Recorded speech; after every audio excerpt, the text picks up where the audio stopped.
Hey guys, welcome back to my channel. आज हम start करने जा रहे हैं अपना नया चैप्टर जिसका नाम है coal and petroleum. So let's get started. So our first topic is natural resources. अब इस टॉपिक में हम सबसे पहले नेचुरल रिसोर्सेज के बारे में पढ़ेंगे कि वो क्या होते हैं, हमें कहाँ से मिलते हैं और इनके क्या क्या यूजेस होते हैं। तो चलिए देखते हैं। This resources are obtain from nature. Natural resources वो रिसोर्सेज होते हैं जो नेचर से ऑब्टेन होते हैं। ठीक है, नेचर से ऑब्टेन होते हैं। तो इनके एग्जाम्पल क्या क्या हो गए हमारे? एयर, वाटर, कोल, ये इनके एग्जाम्पल्स हो गए। ठीक है, अब ये दो तरह के होते हैं, एक इनएग्जॉस्टिबल नेचुरल रिसोर्सेज और एक एग्जॉस्टिबल नेचुरल रिसोर्सेज। तो जो इनएग्जॉस्टिबल नेचुरल रिसोर्सेज होते हैं वो हमारे कौन से होते हैं? जो कि लिमिटेड अमाउंट में प्रेजेंट नहीं होते, not present in limited amount. ठीक है, जो इनएग्जॉस्टिबल नेचुरल रिसोर्सेज होते हैं वो हमारे कौन से होते हैं? जो लिमिटेड अमाउंट में प्रेजेंट नहीं होते, ये हमारे इनएग्जॉस्टिबल नेचुरल रिसोर्सेज होते हैं। इसका एग्जांपल क्या होगा? सनलाइट, एयर, ये सारे क्या हैं? इनएग्जॉस्टिबल हैं, क्योंकि ये बहुत ही ज़्यादा अमाउंट में है, कभी ख़त्म ही नहीं हो सकते ये। नेक्स्ट आते हैं हम exhaustible natural resources. Exhaustible natural resources वो रिसोर्सेज होते हैं जो कि लिमिटेड अमाउंट में प्रेजेंट होते हैं और अगर हम उन्हें यूज़ करते रहे तो फिनिश भी हो जाते हैं। Present in limited quantity and exhausted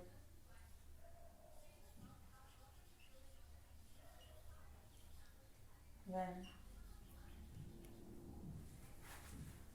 we use them regularly। जिसका एग्जाम्पल है हमारे फॉसिल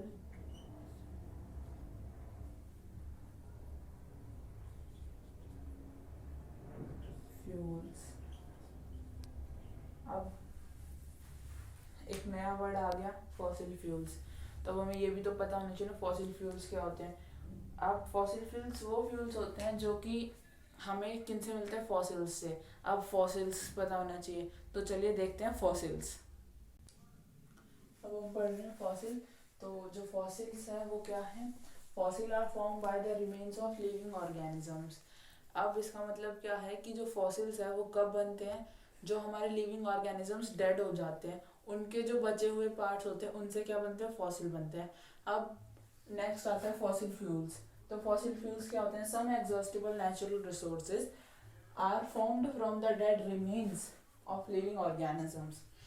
वो एग्जॉस्टिबल नेचुरल रिसोर्सेज जो कि किससे बनते हैं? डेड रिमेन्स, जो कि मरे हुए अवशेष हैं जानवरों के या फिर लिविंग ऑर्गेनिजम्स के, प्लांट्स के, एनिमल्स के, किसी के भी हो सकते हैं वो। उनसे क्या बनते हैं? हमारे फॉसिल फ्यूल्स बनते हैं, जिसके एग्जाम्पल है कोल, पेट्रोलियम, नेचुरल गैस। ये इसके एग्जाम्पल्स हैं। सो गाइज, अब हम आ जाते हैं अपने मेन टॉपिक पे जो कि है हमारा कोल। तो अब कोल आप लोगों ने सबने देखा होगा कोल। आपको क्या लगता है कोल क्या होता है? कोयला।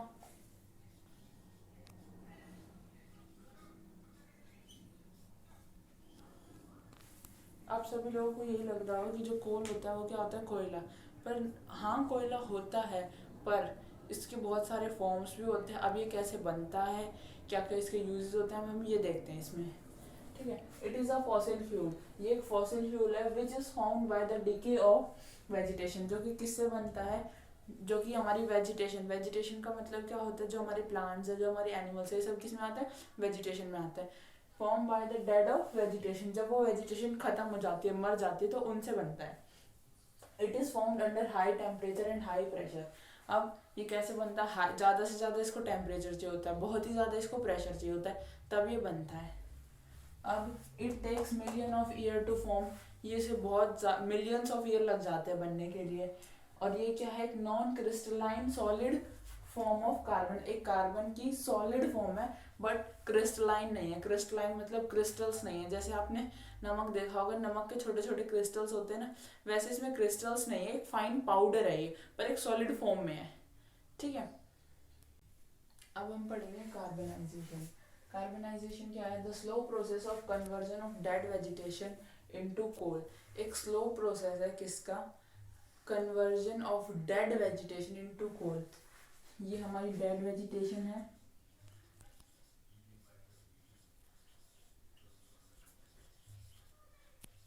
इसका कन्वर्ट करने में कोल को, मतलब डेड वेजिटेशन को कोल के अंदर कन्वर्ट करने में करने को क्या कहते हैं? हम कार्बनाइजेशन कहते हैं।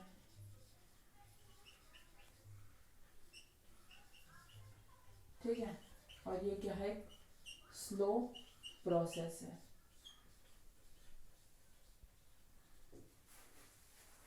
अब नेक्स्ट आता है कोक।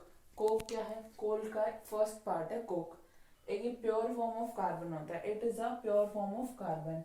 और क्या है? ये अमोर्फस फॉर्म ऑफ कार्बन है। अमोर्फस मतलब एक बहुत ही ज्यादा अलग, और पर उसका ही पार्ट पर एक अलग फॉर्म, प्योर फॉर्म है कार्बन की। कहने का मतलब ये है, it is tough, porous and black substance. ये टफ होता है बहुत ही ज्यादा, और पोरस भी होता है, क्योंकि पोरस का मतलब होता है कि इसके अंदर बहुत ही ज्यादा छेद होते हैं। ये एक कोल का पार्टिकल मान लो, कोक का पार्टिकल मान लो। ठीक है, ये टफ है मतलब हार्ड है, और इसमें छोटे छोटे पोर्स भी हैं। और कैसे कलर का होता है? ये ब्लैक कलर का होता है। ठीक है, तो तभी तो लिखा गया it is a tough, porous and black substance. ये एक बहुत ज्यादा टफ, पोरस छेद वाला और एक ब्लैक कलर का सब्सटेंस होता है। अब हम देखेंगे यूजेस ऑफ कोक। कोक के यूजेस क्या क्या होते हैं? कोक किस लिए यूज किया जाता है? स्टील को मैन्युफैक्चर करने, मतलब स्टील को बनाने के लिए यूज किया जाता है, और मेटल एक्सट्रैक्शन में। अब सबसे पहली बात, मेटल्स क्या होते हैं? मेटल्स होते हैं हमारे धातु, मतलब गोल्ड मेटल है हमारा, एल्यूमिनियम मेटल है, मरकरी मेटल है, ये सारे मतलब हमारे मेटल्स होते हैं। इनकी एक्सट्रैक्शन में यूज किया जाता है इनको। ठीक है, अब नेक्स्ट आता है हमारा कोल तार या फिर तार कोल।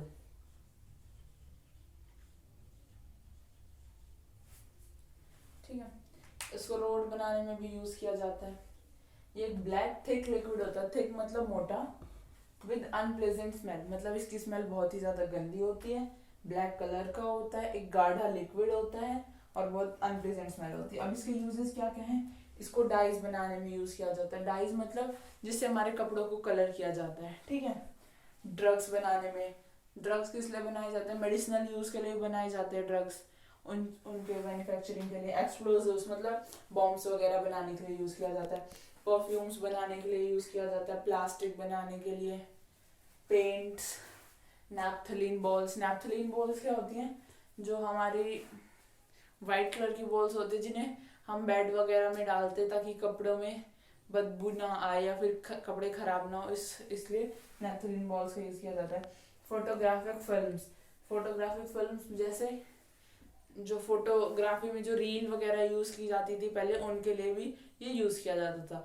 अब हम पढ़ेंगे एक बहुत मोस्ट इम्पॉर्टेंट बात, रोड बनाने के लिए। उससे जो आजकल जो यूज किया जाता है वो बिट्यूमिन यूज किया जाता है रोड बनाने के लिए। ठीक है, ये मिक्सचर होता है कोल तार का और कुछ मेटल्स का।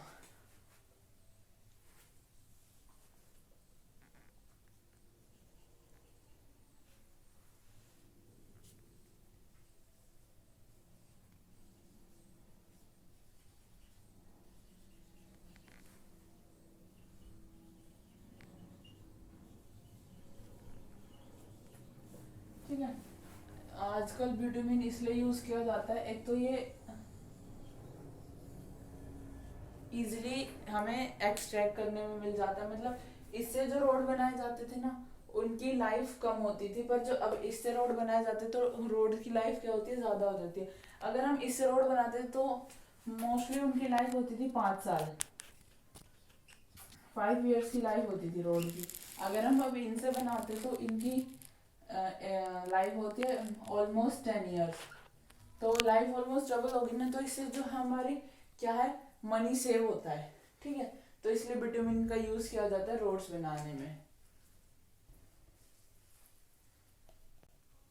अब हम पढ़ेंगे कोल का थर्ड कंपोनेंट जो कि है कोल गैस। सबसे पहले हमने क्या पढ़ा, फर्स्ट कंपोनेंट क्या था कोल का, कोक, फिर कोल तार, और फिर आया कोल गैस। तो भी थर्ड कंपोनेंट है, अब इसके बारे में पढ़ते हैं, फिर हमारा कोल जो है वो कंप्लीट हो जाएगा। कोल गैस क्या है, ये कब बनती है, obtain when processing coal into coke, जब कोल का कन्वर्जन किया जाता है कोक में।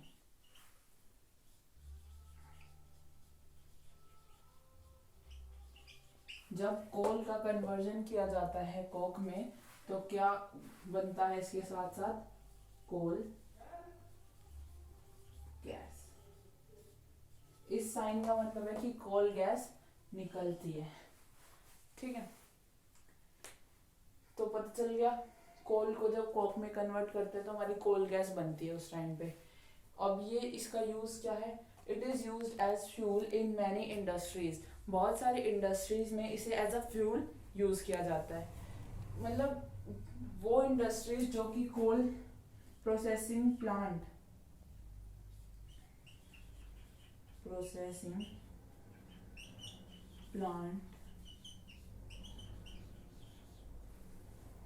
वो इंडस्ट्रीज को इसको यूज करती है कोल गैस को, जो कोल प्रोसेसिंग प्लांट के आसपास होती है।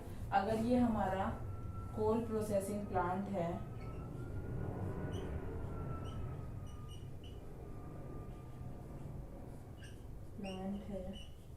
तो इसके पास छोटी मोटी जितनी भी इंडस्ट्रीज होगी वो क्या करेंगी, इसका यूज, इस कोल गैस का यूज करेंगे एज अ फ्यूल, ठीक है। क्योंकि बहुत ज़्यादा लार्ज अमाउंट में रिलीज होती है तो सारी तो यूज़ कर ही नहीं सकते जो कोल कन्वर्जन कर रहे हैं।